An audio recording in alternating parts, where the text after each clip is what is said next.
Today we are going to do commission math.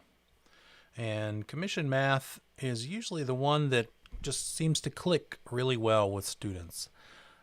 And I think that may have to do with the fact that it is the money in your pocket, right?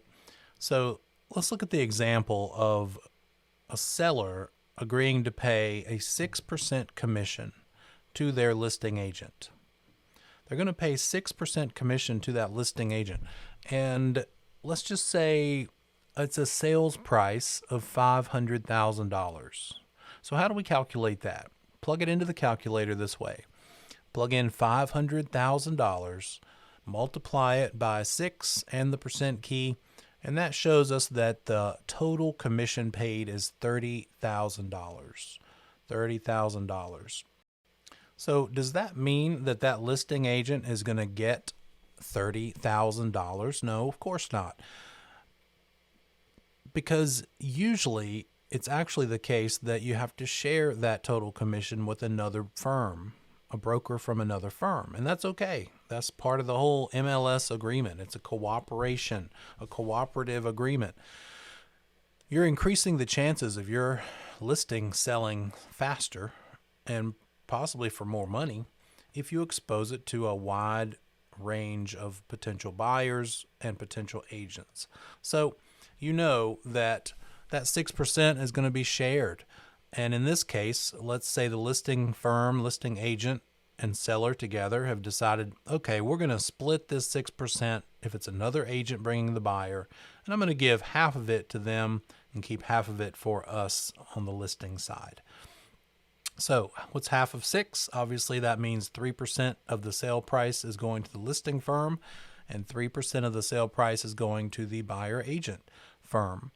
From that, it's $15,000 each, but we're not finished, are we? We are going to get a check. I'm the listing agent. I'm going to go to the closing with my seller. Seller signs all the paperwork, and then the closing attorney records the deed, and finally, once that deed has been recorded, the attorney is now able legally to disperse the funds. The first thing they're going to disperse is the proceeds to the seller. The seller needs to get their money. Then finally, we, the brokers, get our checks. So when that closing attorney writes me a check for $15,000, it is not made out to me. It is made out to who? My firm. And I'm going to take that check made out to my firm for $15,000, and I'm going to go back to the office and turn it in to the office administrator along with the paperwork, contracts, agency agreements, all that good stuff. Then the firm, the office administrator, the broker in charge, somebody is going to give me my cut. What is my cut of that $15,000? Well, it totally depends on the firm you are with and maybe how long you've been there, how much you've earned. Commission splits with your firm vary. They might start at a certain level, and as you make more money, they increase your split over the months or the years. Or it might be a firm that just gives you a split, always the same split all the time. It's just a straight 80-20 split. You get 80%, they get 20 of whatever you bring in. Or it could be a firm that makes you every year reset to some sort of a floating scale. And the point is, this split between you and your firm is totally dependent on your firm and what you agreed to. If you don't like the split you have with your firm and they won't change it, there are a whole lot of firms out there to pick from. So in this case, the firm and the agent on the listing side have a 50-50 split. That agent has decided to work with that firm and give them half of whatever they bring in. Now that might be for many reasons. Could be because the agent is newer.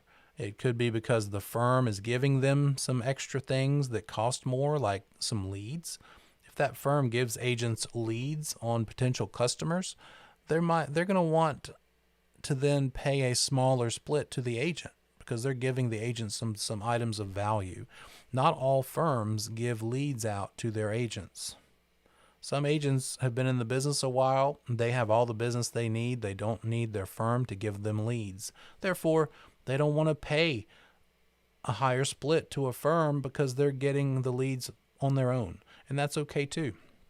But again, in this case, it's a 50-50 split between the firm and the agent. Therefore, each of them are getting $7,500. They're getting half of that $15,000, and they're sharing it evenly. Over on the buyer's side of this example, that buyer agent maybe has negotiated a better deal with their firm, or they've been around longer. Maybe the firm is not giving them anything extra. The agent has to buy all their own signs and lock boxes. The agent is handling their own lead generation. They're not counting on the firm to do any for them.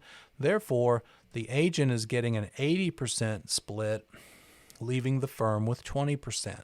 And that's fine too. So that buyer agent and that listing agent might end up with vastly different checks at the end of the day. They'll never know it because agents don't know each other's splits usually. But in this case, that buyer agent getting 80%, that's $12,000 that the buyer agent ended up making on this transaction. And then the listing agent ended up making $7,500. The buyer agent side firm got 20% of the $15,000. So the firm got $3,000 on that in this transaction. On the test, both the class test and the PSI, be ready to be asked any of these four incomes. You need to be ready to calculate how much the listing firm made at the end of the day versus the listing agent, and how much the buying firm, buyer side firm made versus the buyer agent. It could ask you for any of these. It could also ask you, what did the listing firm split with the buying firm end up at? In this case, they were even at $15,000 apiece. They may not ask you the split between the agent and the firm, just the firm to firm, right? What was the amount that the firm got in this transaction? In this case, it was 3% of the sale price, even with the buyer's agent side. So it could be any of these 6 possibilities that they ask this question of you. What did the listing firm side get total versus the buyer's side firm get? And then what did the firm split with the agent? Now, a couple little helpful hints here. When you're looking at commission percentages in these test questions, they stay pretty true to real life in these examples. So anytime you see a single digit like 6% or 3% or 3, 4, 5, 6, maybe 10%, but usually a single digit, they are talking about the split between the firms or the total commission being paid by the seller. And that is 6% of the sale price or 3% of the sales price. So be aware of that. Single digit percentages here probably mean either the total commission being paid or the split between the two firms. When you're talking about double digit numbers like 20, 80, 50% down here at the bottom, that usually has to do with the split between the firm and their agent. Once the check from closing gets back to the office, how is the firm going to give the cut to the agent? Those higher double-digit amounts have to do with the splits between firm and agent on each individual side. So that's the gist of commission math. It's either going to be splits between firms or splits between agent and firm on each respective side. So just be ready to do that and be really familiar with the percent versus the decimal calculation, because if you can do that, you'll be able to calculate any of these things.